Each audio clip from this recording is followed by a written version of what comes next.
Start. शुरू करें। हाँ, जैसे दान का मतलब है, दान के फ़ायदे क्या है? तो जब हम दान करते हैं उसका हमारे देवताओं को मिलता है, उससे हमारे देवताएँ को शक्ति मिलती है, वो बलिष्ठ होते हैं, उनकी तृप्ति होती है।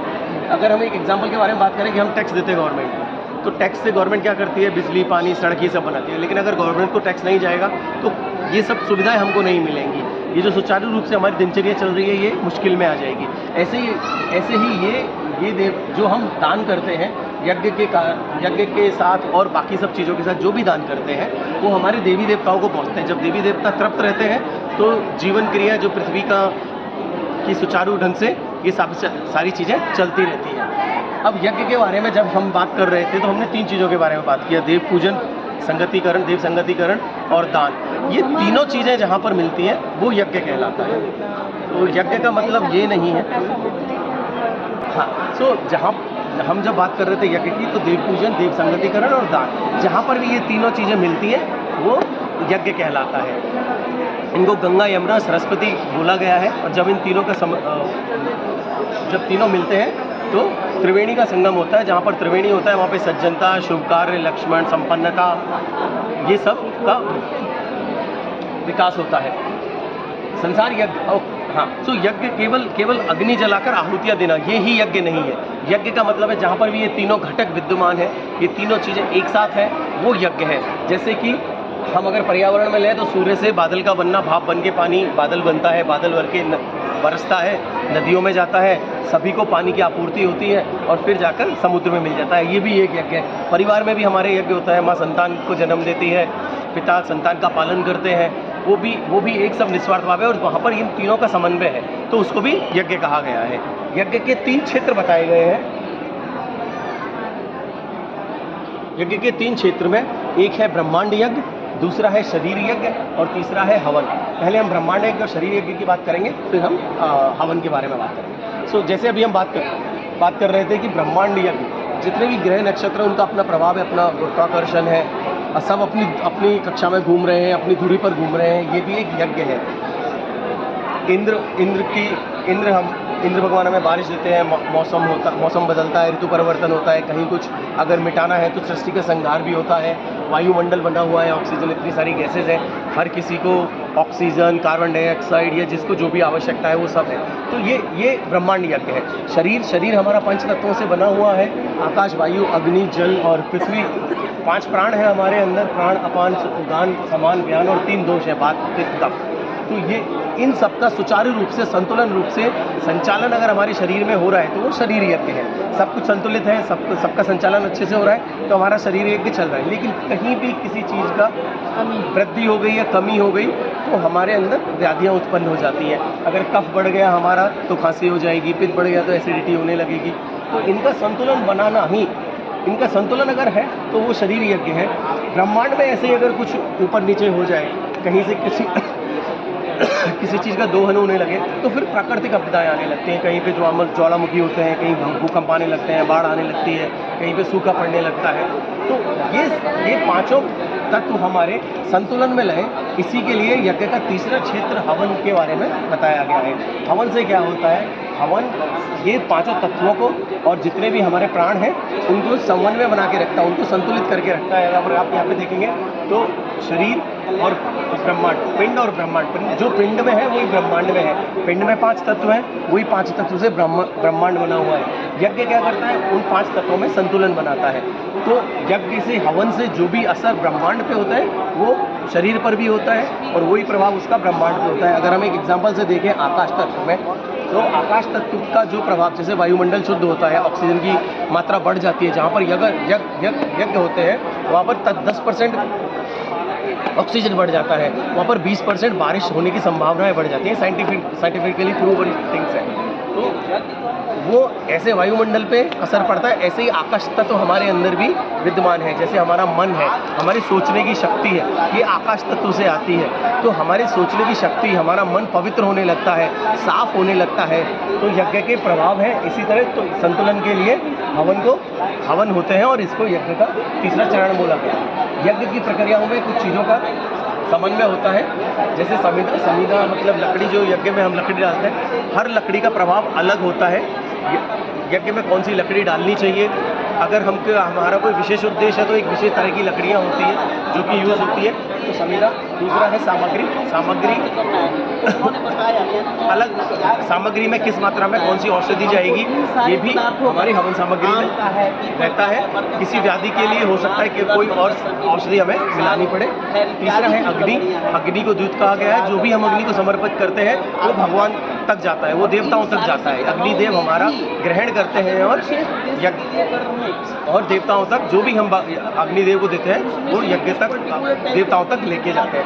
हवन कुंड भी बहुत महत्व रखता है। हवन कुंड के अलग अलग प्रकार होते हैं, वो आपको आगे इस स्लाइड में बताएंगे। अगर आप अभी यज्ञशाला में भी जाएंगे तो वहाँ पे भी देखेंगे अलग अलग आकार के हवन कुंड बने हुए, यज्ञ कुंड बने हुए हैं। वहाँ पे कोई ट्राइंगल है, कोई सर्कल है, कोई षटकोण है, कोई चौकोर है। तो किस आकार के हवन कुंड का क्या प्रभाव होता है वो भी हम आगे आपको बताएंगे। चौथा है मंत्र। तो हमारे जो ऋषि मुनि थे उन्होंने शब्दों का ऐसा समूह बनाया। हमारे ऋषि मुनि वैज्ञानिक थे, रिसर्चर्स थे, तो उन्होंने शब्दों का ऐसा समूह बनाया कि उससे जो कंपन उत्पन्न होते हैं उसका प्रभाव पॉजिटिव में जाए। जब हम बोलते हैं तो हमारे वातावरण में आसपास वो कंपन जनरेट होता है और उससे जो ऊर्जा उत्पन्न होती है वो पॉजिटिव एनर्जी होती है। और जब मंत्र के साथ भावनाएं जुड़ जाती हैं, भाव जुड़ जाता है, तो मंत्र की शक्ति 1000 गुना बढ़ जाती है और उसका प्रभाव फिर पूरे ब्रह्मांड पर, पूरे वातावरण पर, आपके आसपास सब पर होने लगता है। तो मंत्र भी अपना यज्ञ का एक प्रमुख घटक है। पहुँच गए। हाँ, तो इसमें जो ये सारे के सारे जो भी आहुति के लिए जो भी सामग्री बनाया गया है यहाँ पर, तो इसमें भी गुरुदेव ने बहुत सारे जड़ी बूटियों को, उनके गुण और प्रभाव को समझा। याज्ञवल्क्य ऋषि जो कि बहुत सारे हमारे वेदों में बहुत सारे सूत्रों के द्वारा जो कि उन सब चीज़ों को पढ़ा, वेदों को भाष्य किया। इन सब चीज़ों को समझने के बाद में ये लगा कि किस तरह के पदार्थ को हम मिला करके वो हवन सामग्री बनाए। और उस हवन सामग्री जो आपने देखे संविधा से जब अग्नि बना और उस अग्नि में ऐसा हम पदार्थ हम डालें, यानी कि वो सारी जड़ी बूटियों को डालें जिन जड़ी बूटियों के जलने से ऐसा धूम्र पैदा हो जो कि हमारे शरीर पर, हमारे मन पर, इस प्राणी मात्र के प्राणी जगत पर और वनस्पति जगत पर यह जो है कि स्थूल रूप से भी सकारात्मक प्रभाव हो और सूक्ष्म रूप से भी सकारात्मक प्रभाव हो। यानी कि स्थूल रूप से भी वो स्वस्थ हो, समृद्ध हो और सूक्ष्म रूप से भी, सूक्ष्म रूप का मतलब है कि उसके भी चेतना पर एक सत्वृत्ति का आवरण चढ़े। जैसे मनुष्य में अब यहाँ पर एक उदाहरण दिया गया है। यूँ तो तुलसी का पौधा है, तो तुलसी का पौधा है तो तुलसी का जो पत्ता है शरीर में बहुत सारी बीमारियों को भगाता है। अब देखिए कि तुलसी के पौधा खाने से हमारी बीमारियां भी ठीक होती है, साथ में उसका सूक्ष्म प्रभाव है कि हम में सत्वृत्ति यानी कि सत्तम गुण, इन तरह के गुण होते हैं, इसमें सत्गुण की वृद्धि होती है। जब भी तुलसी का पौधा खाते हैं और ये तुलसी का पौधा देखते हैं उसके पास में होते हैं तो कहीं ना कहीं सत्वृत्ति यानी कि सत्गुण की वृद्धि होती है, अंदर में भक्ति भाव का संचार होता है, यह उसका सूक्ष्म गुण है। वो उसी तरह से कहा गया कि लहसुन और कांदा है, लहसुन है और प्याज है, उससे भी बहुत सारी बीमारियों का इलाज होता है क्योंकि उसमें भी बहुत सारे वैद्य गुण हैं। लेकिन उसका सेवन करने से हमारे अंदर में तम वृत्ति यानी कि तामसिक वृत्ति हमारे अंदर में पैदा होता है। और जहाँ पर तामसिक वृत्ति पैदा होता है तो क्षणिक हमारा शरीर तो स्वस्थ हो गया, लेकिन तामसिक वृत्ति के वजह से हमारे अंदर में अहंकार भाव पैदा होता है, काम भाव पैदा होता है, जो कि कहीं ना कहीं हमको फिर से उसी दुख की तरफ धकेल के ले जाता है। तो इन सब चीज़ों को अध्ययन करके ऐसे ही पदार्थों और ऐसी ही जड़ी बूटियों का चयन किया गया। आप देख लीजिए ना, कोई नशेड़ी अगर कोई बीड़ी पीता है, गांजा पीता है, तो वह भी कोई पदार्थ ही जला रहा है ना, कोई ना कोई वो भी जड़ी बूटी ही जला रहा है, लेकिन वो जड़ी बूटी से ऐसा धुआं पैदा हो रहा है, ऐसा प्रभाव पैदा हो रहा है जो कि हमारे शरीर पर भी प्रभाव डाल रहा है और हमारे सूक्ष्म चेतना पर भी गलत प्रभाव डाल रहा है। इसलिए उन सब चीज़ों को निषिद्ध कर दिया गया कि नहीं, उस धूम्र को तुम नहीं लो।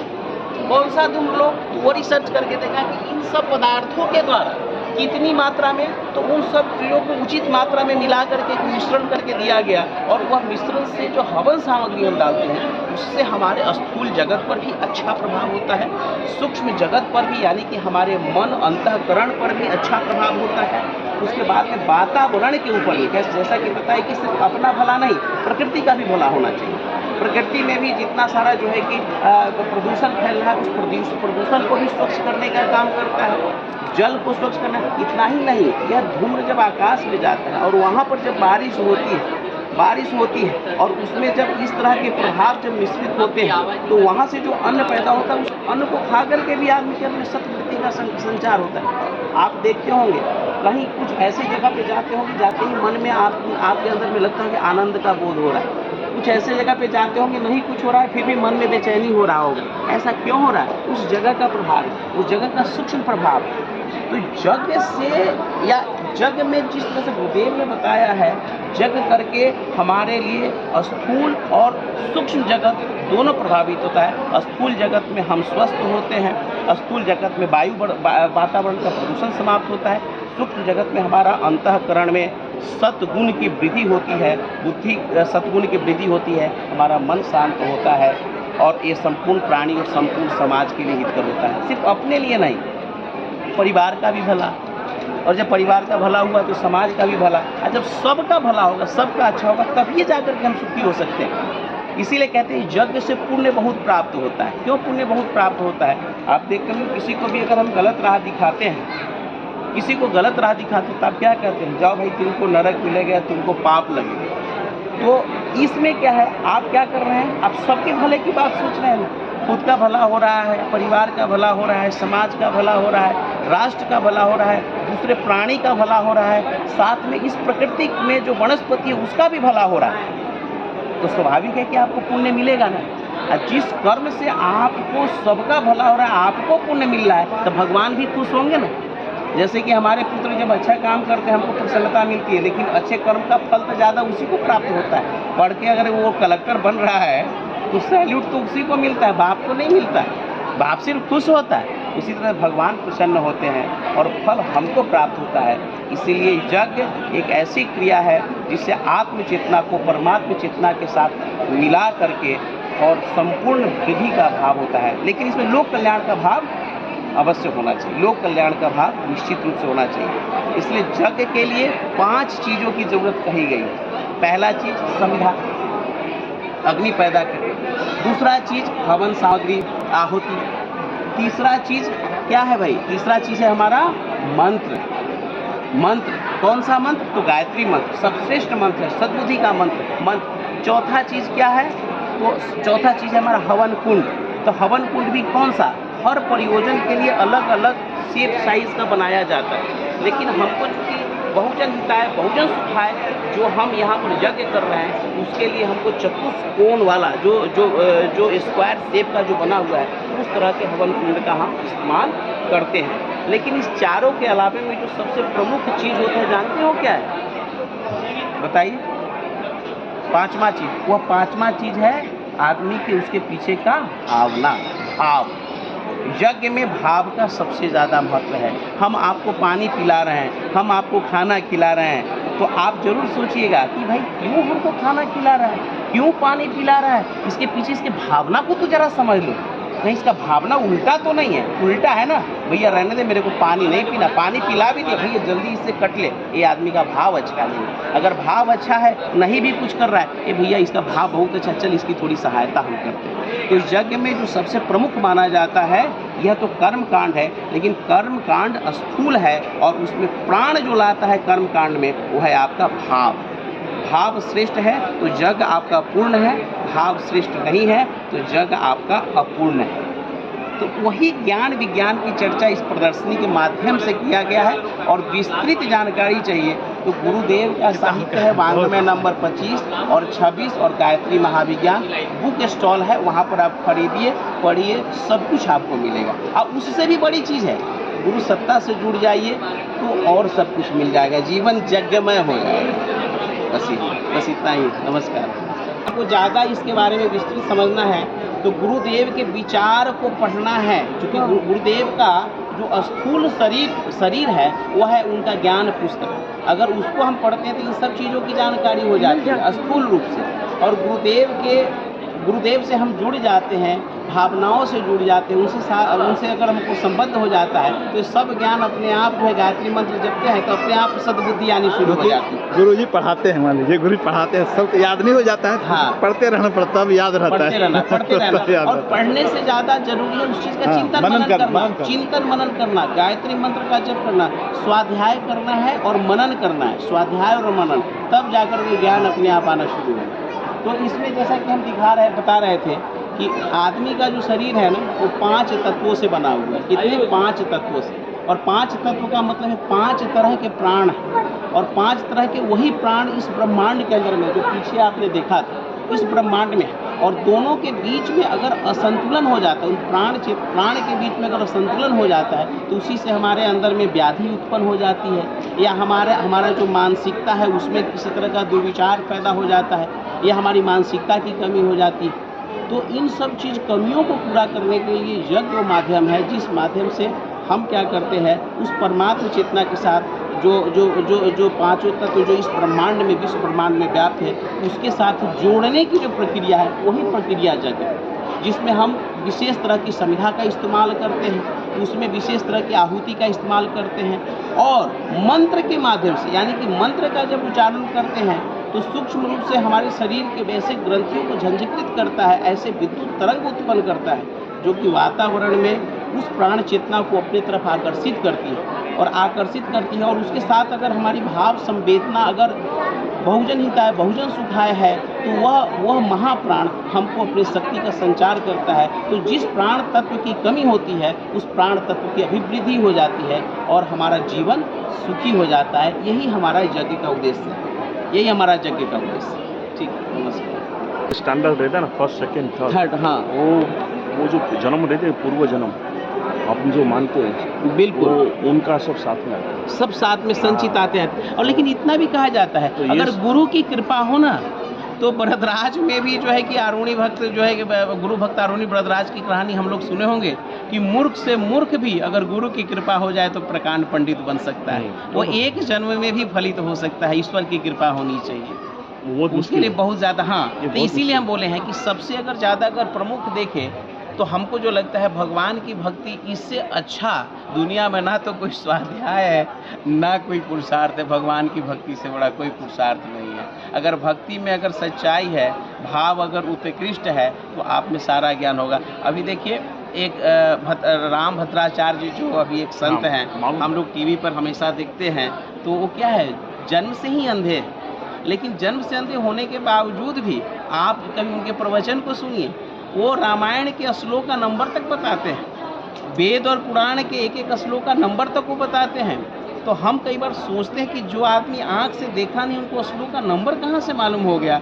तो भले ही उनका यह जो सांसारिक आँख बंद, लेकिन ईश्वर की भक्ति से उनका तीसरा नेत्र खुल चुका है और सब कुछ अनायास अपने आप प्राप्त हो गया।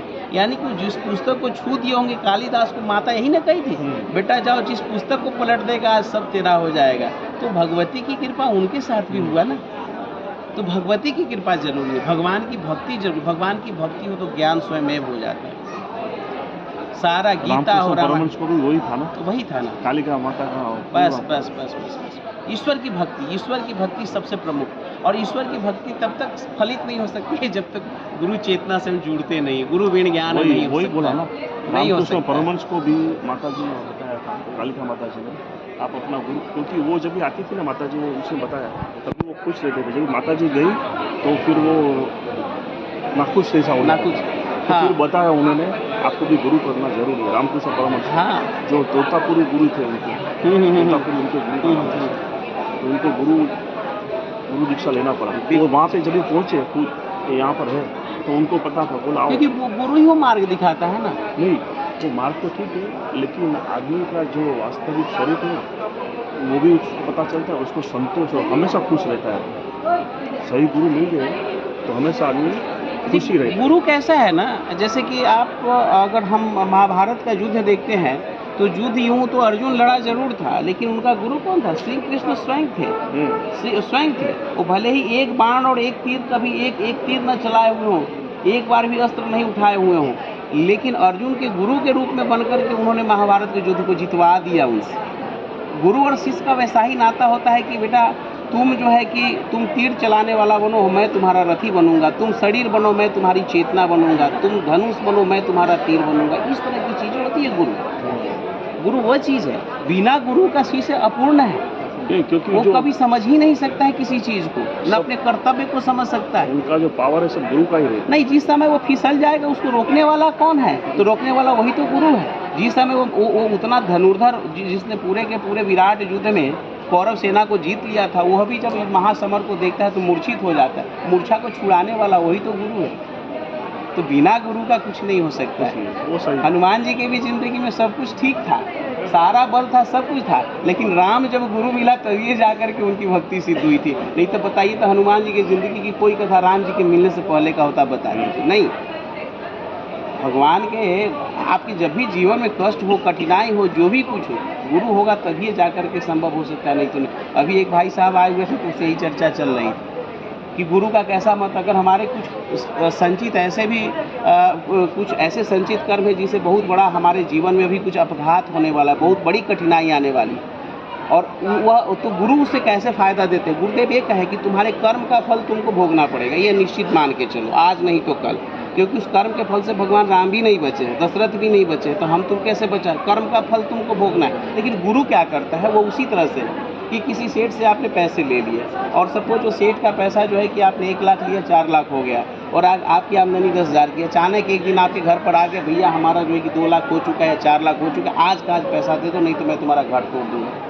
गांव वाले भी कहते बात तो सही बोला, तुमने पैसा लिया है तो तुमको तो चुकाना पड़ेगा।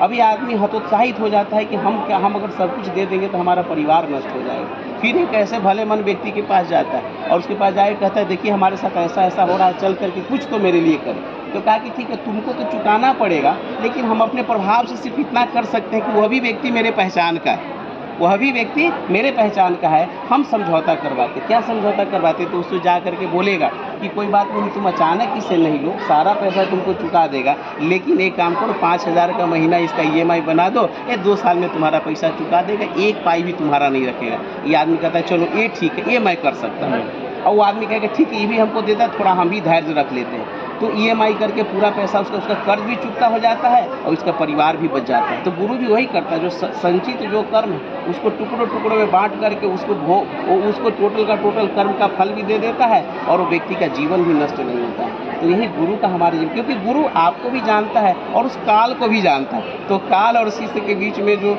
संबंध बेहतर बना देना वही गुरु है ना। इसलिए गुरु के बिना आप अधूरा है। गुरु के बिना अगर कुछ कर रहे हैं तो आप में सिर्फ अहंकार है और कुछ नहीं, और वो अहंकार कभी न कभी हमको मार देगा। अगर रावण के जीवन में भी अगर सच्चा गुरु मिला हुआ होता तो रावण जरूर इस ब्रह्मांड विश्व का राजा बना होता, हम सब उसकी पूजा कर रहे होते। कहीं न कहीं उसका विचार दूषित हो गया, क्योंकि उस तरह का गुरु उसको ज़िंदगी में नहीं मिला। मिला सब कुछ, ताकत मिला, रिद्धि मिली, सिद्धि मिली, लेकिन सद्बुद्धि नहीं मिली, क्योंकि उसको जीवन में सही गुरु नहीं मिला। आज जो सही गुरु बन करके उसके जीवन में जाता था, सबसे पहले उसको नष्ट कर देता था। उसका नतीजा हुआ कि अपना सर्वनाश कर दिया, कुल का सर्वनाश कर दिया। अब गुरु अगर मिल गया माटी के मूर्त के रूप में भी, एक आदिवासी एकलव्य बनकर अर्जुन से भी बड़ा धनुर्धर बन गया। तो गुरु की यही महिमा, गुरु बिना कुछ संभव नहीं है। ठीक है ना जी, नमस्कार। तो दो खड़े काको लागू पाँव, बलिहारी गुरु आपको जो गोविंद दिए मिलाए। अगर हमारे सामने में गुरु है और भगवान है तो हम तो गुरु में ही भगवान देखते हैं। अब गुरु किसको हमको दिखाएगा, गुरु जाने, हमको नहीं मालूम है। इसलिए गुरु कहते हैं गुरु र ब्रह्मा गुरु र विष्णु गुरु र देव। हे गुरु, हम तुम में ही सब कुछ देखते हैं, अब आप देख लो कि आपको क्या देखना है। इसलिए हम दुनिया में किसी को नहीं जानते हैं, गुरु में ही हम भगवान को जानते हैं। तो हमारे लिए गुरु सर्वश्रेष्ठ है, सबसे पहले पूछिए। गुरु की पूजा हम सर्वप्रथम करते हैं, उसके बाद मतलब उसके बाद किसी भी देव की पूजा कीजिए, लेकिन गुरु, क्योंकि जब तक गुरु की पूजा नहीं करेंगे, आप बताइए ना, किसी भी शुभ कर्म को करने से पहले एक आचार्य की जरूरत होती है, जिसके आचरण में वो चीज़ घुला हुआ। तो आचार्य के रूप में तो हमारे गुरु है। तो जब तक आचार्य को बैठाएंगे नहीं, तब तक हमको देव पूजन कौन सिखाएगा। अभी देव को पहले बैठाएंगे कि आचार्य को बैठाएंगे, पहले तो आचार्य को बैठाना होगा। तो गुरु हमारे आचार्य के रूप में सबसे पहले प्रतिष्ठित होंगे, उनका चरण वंदन करेंगे और वो हमको देव पूजन सिखाएंगे। हम कभी भी देव पूजन करने जाते हैं तो ऐसा नहीं सोचिए कि हम देव की पूजा करने जा रहे हैं, नहीं। अब गुरुदेव हमको देव की पूजा करवाएंगे, तो पहले गुरु की पूजा कर लेते हैं, गुरुदेव अब पूजन करवाइए। तो इसीलिए हमारे गायत्री परिवार में कोई भी पंडित नहीं होता है, सिर्फ एक पंडित श्री राम शर्मा आचार्य, उनकी पूजा, उनको प्रतिष्ठित हम कर देते हैं। कहते प्रभु चलिए अब पूजा कराइए। अब हम पूजा कर रहे हैं, हम महायज्ञ कर रहे हैं, हम अश्वमेध यज्ञ कर रहे हैं, हम 108 कुंडीय यज्ञ कर रहे हैं, हम यहाँ आचार्य बने, वहाँ आचार्य, हम कुछ नहीं है, आप करवा रहे हैं, मैं कर रहा हूँ। सर्वप्रथम गुरु, उसके बाद ही, क्योंकि गुरु ही हमको सब करवाएगा, उनके हाथ पकड़ के ही हमको सब देव तक लेकर के जाएगा। जी नमस्कार, जय श्री राम।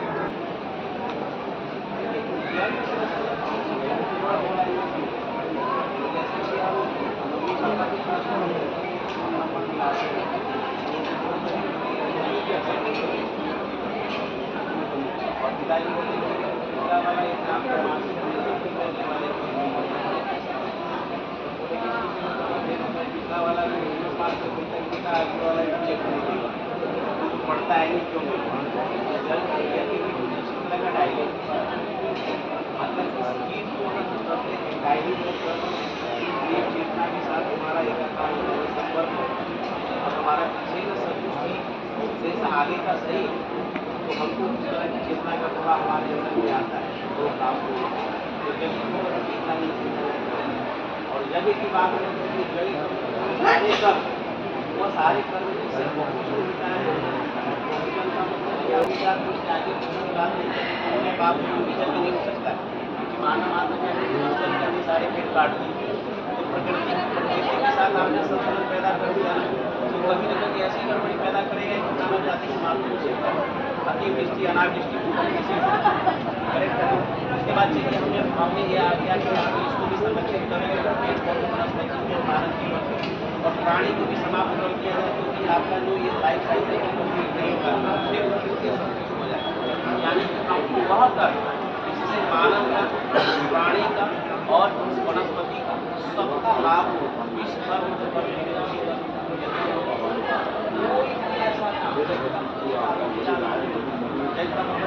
आपको भी अच्छा रहा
बस खड़ा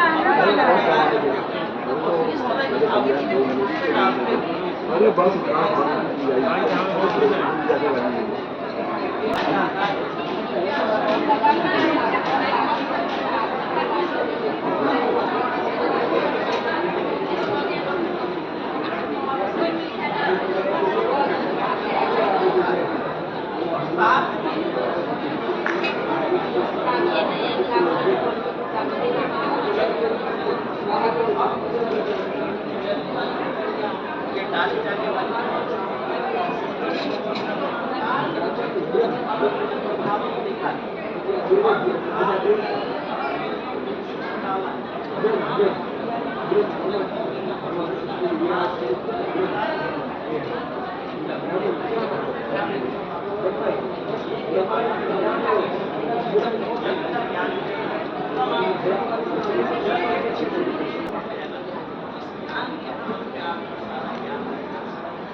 એક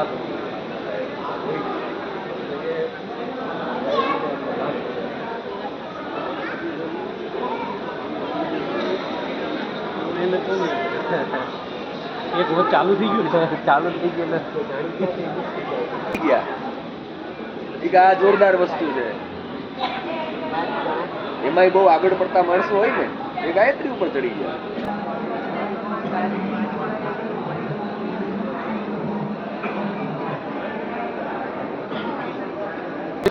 हाँ, ये जो हमारे पौराणिक मतलब वैदिक काल की जो गतिविधि यज्ञ से जो रोग निवारण करते थे हमारे ऋषि मुनि, उसी को पुनर्जीवित किया गया है। बीच के टाइम में वो विलुप्त हो गई थी। हम लोगों को लगता था कि ऐसा कुछ होता नहीं है, यज्ञ से ये लोग बोलते हैं लेकिन ऐसा कुछ होता नहीं है, लेकिन नहीं, ये ऐसा होता है। ये अभी वैज्ञानिक तौर पे उसको प्रूव किया है पूरा। बराबर होता ही है। हाँ, होता ही है। जो नहीं समझते आज का युग वो नहीं समझता। हाँ, लेकिन उसको समझाने के लिए सबको प्रमाण तो देना पड़ता है। तो ये सब प्रमाण है कि कैसे और वो कैसे इफेक्ट करता है हमारी बॉडी पे, तो उसका साइंटिफिकली पूरा प्रूव किया है कि हम लोग जड़ी बूटी है वो पियेंगे तो अपने डाइजेस्टिव सिस्टम से जाएगा, तो उसको पचने में फिर वहाँ पे कितनी पचेगी, अंदर ब्लड में कितनी एब्जॉर्ब होगी, हम लोगों को नहीं मालूम है, उसका क्वांटिटी रहता है। लेकिन अगर हम लोग उसको जलाएंगे, मतलब हवन में वो वही जड़ी बूटी डालेंगे, तो उसका प्रभाव एक तो वो स्ट्रांग हो जाएगी, क्योंकि वो अर्क जैसा काम करती है, तो वो ज़्यादा स्ट्रांग हो जाएगी। जो फिजिकल है उससे ज़्यादा स्ट्रांग होती है। सूक्ष्म में जैसे कुछ भी रूपांतर होता है तो उसमें स्ट्रांगनेस ज़्यादा होती है। दूसरा, वो डायरेक्ट हमारे श्वास के माध्यम से ऑक्सीजन में और ब्लड में डायरेक्ट पहुंच जाती है। तो ब्लड में पहुंचने से क्या होता है, वो जहाँ पे अफेक्ट करना है उसको बहुत जल्दी वहाँ पे अफेक्ट करती है। और साथ में स्ट्रॉन्ग अपने विषाणुओं को तो मारती है, जो रोग है उसके विषाणुओं को तो मारती है, लेकिन जो अपने बॉडी के लिए इम्पोर्टेंट है जो कीटाणु, उसको भी सुदृढ़ बनाती है। तो मतलब बॉडी भी अपने आप में स्वस्थ हो रही है और दूसरे जो विषाणु हैं उसको मार भी रहे हैं, वो भी सपोर्ट कर रहे हैं, तो जल्दी स्वस्थ हम। तो इसी को ये साइंटिफिकली प्रूव किया गया है। उसमें अभी रोगों में पर्टिकुलर कास्ट, पर्टिकुलर जड़ी बूटी डाल के उसके मंत्र भी अलग है, क्योंकि यज्ञ है तो यज्ञ में सबका अपना अपना महत्व रहता है, जैसे कास्ट का महत्व है। पहले डॉक्टर नहीं था, सब मंत्र से इलाज होता था। हाँ, सही है, लेकिन अभी वो लोग मानेंगे नहीं ना। तो ये आज का युग नहीं मान रहा, जो अभी का ये है ना 10-20 साल का, ये लोग नहीं मान रहे। हम लोग तो अपन पहले का तो सब समझते हाँ, हैं। तो इसीलिए सबको माने, इसीलिए ये सब प्रूव किया है कि ये सब इम्पोर्टेंट है और उसके माध्यम से अभी लोग ठीक हो रहे हैं। तो उसको प्रमाणित भी किया है, कैंप लगा के सबकी। पहले इनका इतना डायबिटीज़ था, कैंप में किया, ये ट्रीटमेंट किया यज्ञोपैथी के, बाद में उनका काफ़ी कम हो गया, काफ़ी लाभ हुआ मतलब। तो उसी के बारे में है पूरा, तो आप डिटेल में पढ़ सकते हैं।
दूसरों के लिए छोड़ दो। आपका ज्ञान भी ट्रांसफर करके दो, भगवान रखो। એટલે એકવાર ફોન કરીને તું ફોન પર હોય એમને કોન્ટેક્ટ કરા કે આને બહુ ઇન્ટરેસ્ટ છે बाद में कर लेंगे, आज के कल वगैरह मतलब कल मेरे को याद नहीं आपके पास याद करवाऊंगी एक बार बात करें પછી